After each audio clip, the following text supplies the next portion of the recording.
তোর কপালে একটা আমি উষ্টা মারুম। এই পৃথিবীতে বসবাসরত প্রাণীরা এমন কিছু কর্মকাণ্ড করে থাকে যেগুলো হয়রান করার মতো হয়ে থাকে, আর আমরা মানুষেরা যখনই এদের সম্বন্ধে জানতে যাই তখনই এমনই কিছু দেখতে পাই যেগুলো দেখে বিজ্ঞানীদের শত বছরের রিসার্চ হার মেনে যায়। কখনো কখনো পশুরা এমন কিছু করে বসে যেগুলো দেখে নিজের চোখের পলক ফেলা যায় না, আবার কখনো এদের অদ্ভুত কর্মকাণ্ড দেখে নিজের হাসিকে আর ধরে রাখা যায় না। প্রাণীদের এমন কিছু হতভম্বকর, রোমাঞ্চকর ও হাস্যকর মুহূর্ত দেখানোর জন্য বাংলা কাউন্টডাউন আপনাদের জন্য একটি সিরিজ শুরু করেছে, যার 2টি পার্ট আপনারা অনেক বেশি পছন্দ করেছেন। তাই আপনাদের জন্য নিয়ে এসেছি funny animal moments caught on camera part 3।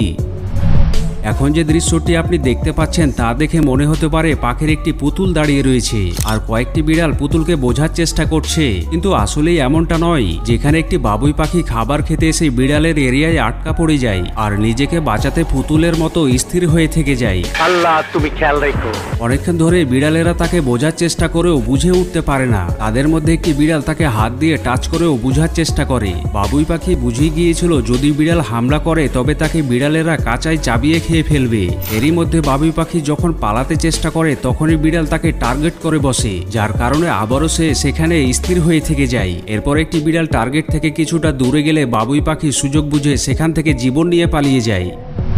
কিছু পশু রয়েছে যারা অপরকে উস্কানিমূলক আচরণ দেখিয়ে মজা নিয়ে থাকে। যেখানে একটি টিয়া পাখি চুপচাপ বসেছিল আর তখনই পাশে থাকা অপর টিয়া পাখি তার কাছে গিয়ে একটি কিক মেরে বসে।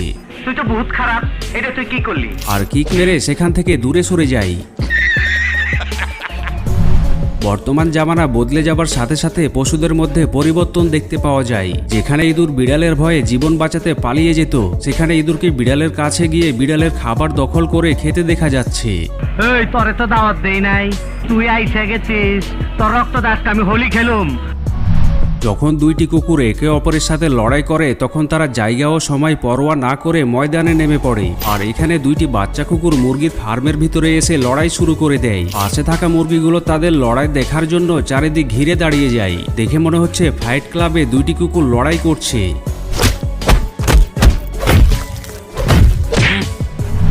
হ্যামস্টার এমন একটি প্রাণী যা দেখতে অনেক কিউট হয়ে থাকে, আর এই কারণে অনেকেই এদেরকে পালন করতে ভালোবাসে। কিন্তু এখানে এই জনাব হ্যামস্টারের সাথে খাবার নিয়ে মস্করা করতে চেয়েছিল আর তাকে খাবার ঠিকভাবে খেতে দিচ্ছিল না, যার কারণে সে রাগ করে স্থির হয়ে থেকে যায়। আর মালিক তাকে খাবার এগিয়ে দিল, সে কোনো মতেই খেতে রাজি ছিল না। আমি অনশন করুম, না খায়া অনশন করুম, আমার অপমান করছে। এখানে একটি চিড়িয়াখানায় কয়েকটি ভালুককে খাবার দূর থেকে চালিয়ে খেতে দিচ্ছিল আর ভালুক খাবার লুফে দিচ্ছিল, কিন্তু অপরদিকে থাকা একটি ভালুক হাত দিয়ে ইশারা করে হয়তো বলতে চেয়েছিল